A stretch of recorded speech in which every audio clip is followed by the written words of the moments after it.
সত্য।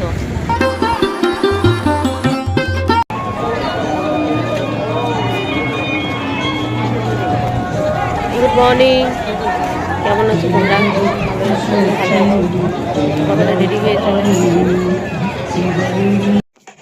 মাদুরাই আজকে আমাদের দ্বিতীয় দিন, আর দ্বিতীয় দিনে সকাল থেকেই ব্লগটা শুরু করলাম। আর দেখো মীনাক্ষী মন্দিরের সামনে থেকেই শুরু করলাম, মানে ঠিক মীনাক্ষী মন্দিরের গেটের সামনেই রয়েছি, কারণ আমরা বেরিয়ে গেছি সকালে চা খেতে।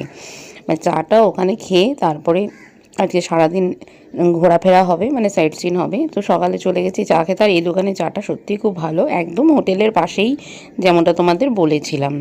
এখন 8:30 বাজে, তো আমরা একবারই স্নান টান করে রেডি হয়ে নিয়েছি। এখন চাটা খাওয়া হয়ে গেছে, আর এই সামনে দিনের বেলা একটু ফটো তুলবো না তা হয়, তো দিনের বেলায় গেটটার সামনে একটু ফটো তুলে নিলাম। এবার কিছুক্ষণ ঘোরাফেরা করার পরে আবার চলে এসেছি ব্রেকফাস্ট করতে। তো কালকে রাতে যেই হোটেলে আমরা যে রেস্টুরেন্টে খেয়েছিলাম সেটাই, এবং এটা খুব চালু একটা রেস্টুরেন্ট, প্রায় সারা দিন এবং অনেক রাত পর্যন্ত লোকজনে যাতায়াত থাকে। এখানকার খাবারটাও খুব টেস্টি। তো চলে এসেছি, আমি তো একটু পুরি নিয়ে নিয়েছি, আর ওরা সকলে ধোসাই নিয়েছে। অনেক দিন থেকে ধোসা আর ইডলি তো চলছে।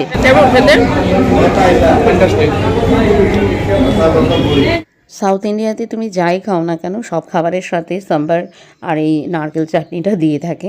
এবার পুরি নিয়েছি, পুরির সাথেও তাই। আর তরকারি তো বলেইছি যে একটু টক টক থাকে। তো যাই হোক, সব মিলিয়ে ভালোই লেগেছে। গরম গরম কি দেখো কত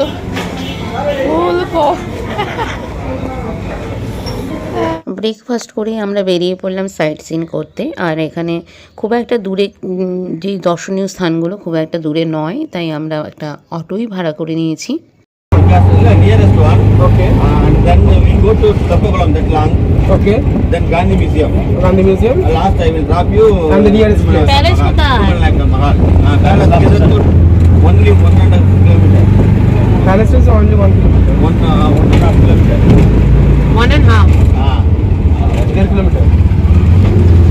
আমরা প্রথমেই চলে এলাম পেরুমাল টেম্পলে, একটা বিষ্ণু দেবতার মন্দির। আর এখানকার মন্দিরের সব চূড়াগুলো বা মন্দিরের নিদর্শনগুলোই কিন্তু এই রকম, মন্দির গেটগুলো এরকম, আর দ্রাবিড় সংস্কৃতির শিল্পকলায় পরিপূর্ণ। যেহেতু সাউথ ইন্ডিয়া, তো এই মন্দিরে ঢোকার সময় আমাদের এখানে একটা জুতো রাখার জায়গা আছে। সবথেকে ভালো লাগলো যে এটা ফ্রি অফ কস্ট, মানে এখানকার মানুষের যে সেবা করতে পারলেই তার পুণ্যি লাভ হয়, অনেকটা ঠিক আমাদের পাঞ্জাবের মতো। তো যথারীতি মন্দিরে প্রবেশ করলাম, কিন্তু শুরুতেই দেখলাম যে এখানে ক্যামেরা নিয়ে ঢোকা নিষিদ্ধ। কিন্তু পরে দেখছি যে না, সকলেই প্রায় ভিডিও করছে বা ছবি তুলছে। আসলে লেখা থাকলেও সেটা খুব একটা স্ট্রিক্টলি পালন করা হয় না, সেটা বোঝা গেল। তো তাই ভাবলাম আমি আর বাদ যাই কেন, কার কখনো আসতে পারবো কিনা তা তো জানি না, তাহলে অন্তত ক্যামেরাবন্দি করেই নিই। ভেতরে ঢুকিয়ে দেখলাম মন্দিরটা বেশ বড়, মন্দিরে বিভিন্ন পার্ট রয়েছে, মানে এক একটা জায়গায় এক এক দেবতার পুজো হয়। তো বাইরে থেকে দেখে মন্দিরটা অতটা বুঝতে পারিনি যে অনেকটা জায়গা জুড়ে, ভেতরে ঢুকে দেখলাম অনেকটা জায়গা জুড়ে মন্দির। সকাল সকাল পৌঁছে যাওয়াতে ভিড়টা কিন্তু অনেকটাই কম ছিল, আমরা ভিড়ের মধ্যে পড়িনি, এই যা। চলে আসলাম বিগ্রহের সামনে, ভেতরে দেখতেই পাচ্ছ অন্ধকার, সামান্য আলো জ্বলছে। এখানকার বেশিরভাগ মন্দিরেই এমনটা দেখলাম যে ভেতরে খুব মৃদু আলো জ্বলে।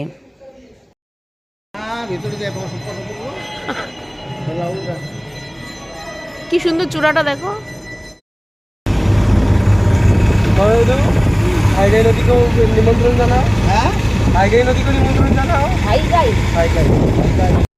ভাইগাই হচ্ছে মাদুরাইয়ের মূল নদী, আর এই ভাইগাই নদী ওদের পুরাণে রয়েছে, পৌরাণিক কাহিনী রয়েছে এই ভাইগাই নদীকে নিয়ে।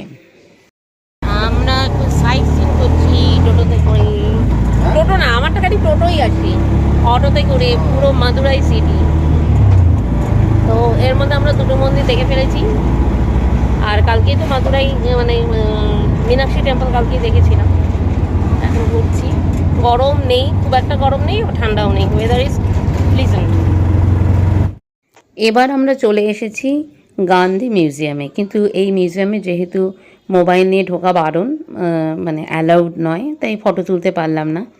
তো গান্ধী মিউজিয়াম কমপ্লিট করে চলে এলাম, এখন চলে আসলাম এটা শীতলা মাতার মন্দিরে।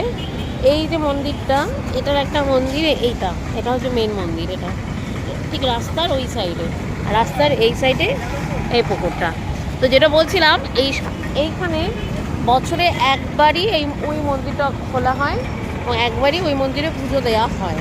আর বাকি অন্যান্য সময় মন্দিরে পুজোটা এই যে মন্দিরটা আছে ঠিক রাস্তার উল্টো দিকে, এই মন্দিরে বছরে মানে সারা বছর এখানেই পুজো হয়। আর বছরে একবার এইখানে কুলে একটা ওদের উৎসবটার নাম বা কি নাম, কি উৎসবটা বললো তো লোকটা তোমাকে?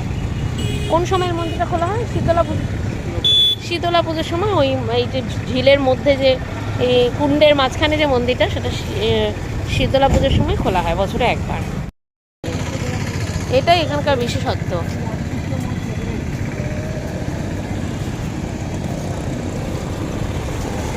চারিদিকে ঝিল, খুব সুন্দর জায়গাটা। আর আজকে ওয়েদারটা এত ভালো, দেখো মানে রৌদ্র নেই, আকাশে মেঘ, সকাল থেকে একটু বৃষ্টিও হচ্ছিল। এই জায়গাটা বেশ ভালো লাগলো, এই মন্দিরটা খুবই সুন্দর। একটু জুম করি তোমাদের জন্য।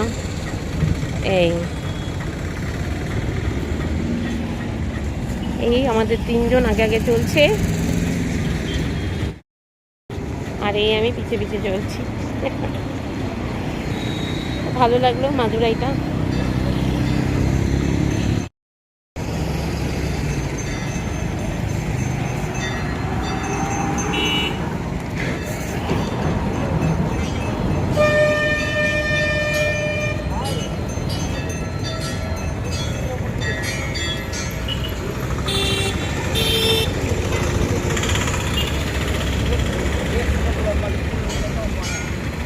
এটাও শীতলা মা, ওই যে হ্যাঁ। জায়গাটা খুব সুন্দর, তাই কিছু ফটো তুলে নিলাম, অন্যান্য সোশ্যাল মিডিয়ায় দিতে হবে যে। এটা হচ্ছে কি তিরুমালাই নায়ক প্যালেস, বিশাল বড়।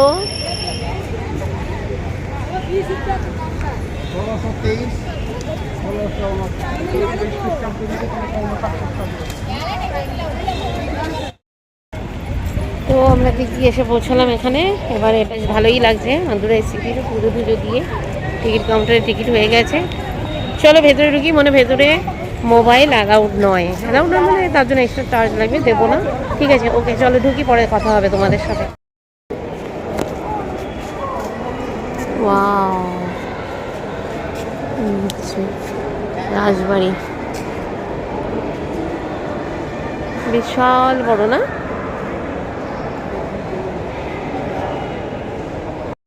এন্ট্রি নেওয়ার সময় দেখলাম যে এখানে মোবাইল অ্যালাউড না, কিন্তু ভেতরে ঢুকে দেখছি ওই একই, কেউ আর সেই নিয়ম মানছে না, আর এদেরও অত কড়াকড়ি নেই।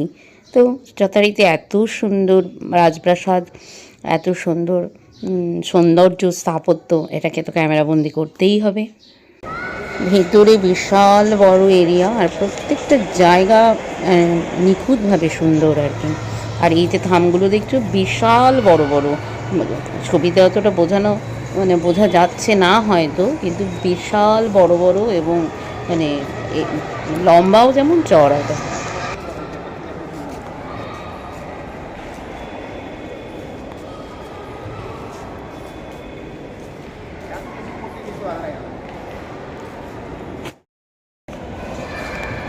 তিরুমালাই নায়ক প্যালেসে এসেছি, ভীষণ ভালো লাগছে। এটা বিশাল বড় এরিয়া, তো তোমাদের জন্য ভিডিওটা করলাম আপাতত। এবার ঠান্ডা জায়গাটা, খুব ঠান্ডা, ভীষণ ঠান্ডা। দেখে দেখে দেখে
এখানে কিছু একটা আছে, তার সামনে সবাই ফটো তুলছে।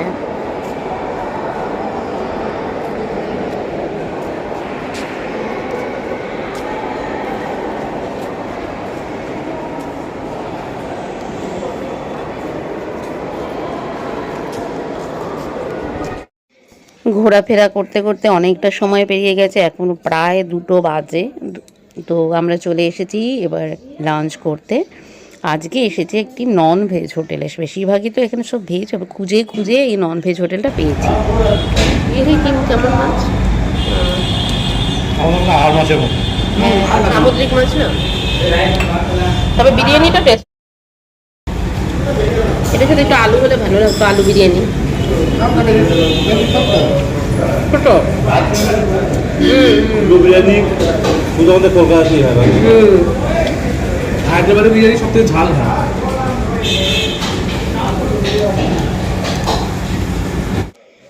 সন্ধ্যার সময় আমরা চলে এসেছি আবার মীনাক্ষী মন্দিরের সামনে। এবার মীনাক্ষী মন্দিরের চারপাশ দিয়ে কিন্তু বিশাল রাস্তা, মানে চারপাশ দিয়ে ঘোরা যায়, মানে প্রদক্ষিণ করার মতো।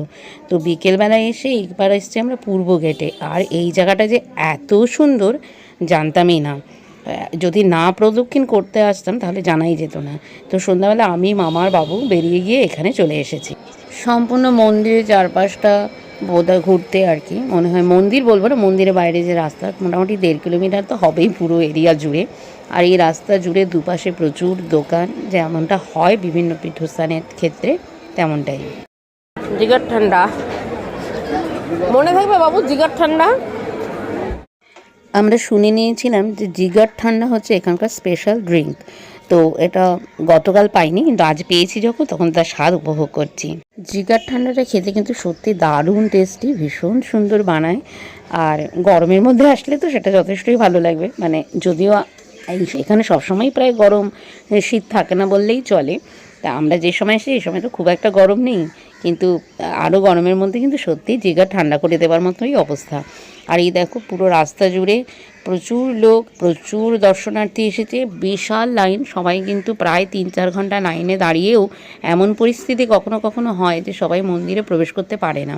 তো আমরাও যখন এই রাস্তাটা দিয়ে ফিরছিলাম, আমরা তো সন্ধ্যার সময় ঘুরছি, এবার এখন রাত মানে 8টা বেজেই গেছে, 8টা সাড়ে 8টা। তো আমরা যখন এই রাস্তা দিয়ে ফিরছিলাম দেখছি প্রচুর লোক হঠাৎ করে দৌড়াদৌড়ি করছে। প্রথমটায় বুঝতে পারিনি, পরে দেখেছি যে 8টা তো বেজে গেছে, মন্দিরের গেট তো বন্ধ। এবার যারা লাইনে ছিল তারা তো অনেক দূর পর্যন্ত লাইনে ছিল। এবার অতক্ষণ থাকার পরে যদি মন্দিরে প্রবেশ করতে না পারে তাহলে কেমন হয়। তা ওখান থেকে বলে দিয়েছে এবার সব গেট বন্ধ হয়ে যাবে, হয়তো কোনো একটা গেট খোলা থাকবে।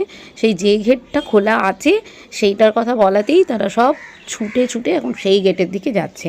অবশ্য জানি না যে তারা আদৌ আজ মন্দিরে প্রবেশ করতে পারবে কি না। যদি না পারে তাহলে কালকে আবার ভোরবেলায় এসে এদের লাইনে দাঁড়াতে হবে।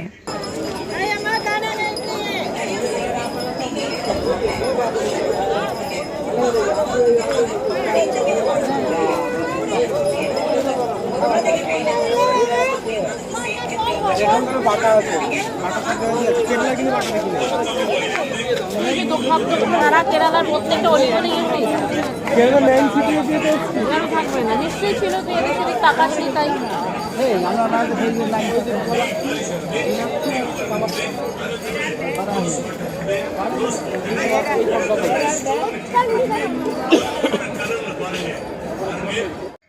তোমাদের যেমনটা বললাম বিশাল এরিয়া, চারপাশে খালি দোকান, সব সময় এখানে লোকজন ভোরবেলা থেকে রাত পর্যন্ত। প্রচুর দর্শনার্থী, অনেকে তো আছে রাত হয়ে গেলে যদি মন্দিরে প্রবেশ করতে না পারে, আটকে যায়, তাহলে সেখানেই রাত কাটিয়ে দিয়ে আবার ভোরবেলা লাইন দিয়ে মন্দিরে প্রবেশ করে। এখন রাত্রি 9:30 বাজে। তো ঘোরাফেরা করে আমরা চলে এসেছি ডিনার করতে। তো যেই হোটেলে, যেই রেস্টুরেন্টে খাচ্ছিলাম সেইখানে আজকে প্রচুর ভিড়। এখন দাঁড়ালে রাত 12টার সময় লাইন পাবো কিনা সন্দেহ। তাই চলে এসেছি আর একটি পাঞ্জাবি ধাবাতে। তবে এখানকার খাবারও কিন্তু ভীষণ ভালো, ভীষণ ভালো। ডিনার করতে করতে তাহলে আজকের ব্লগটা শেষ করছি। দেখা হবে আরও একটি ইন্টারেস্টিং ব্লগে।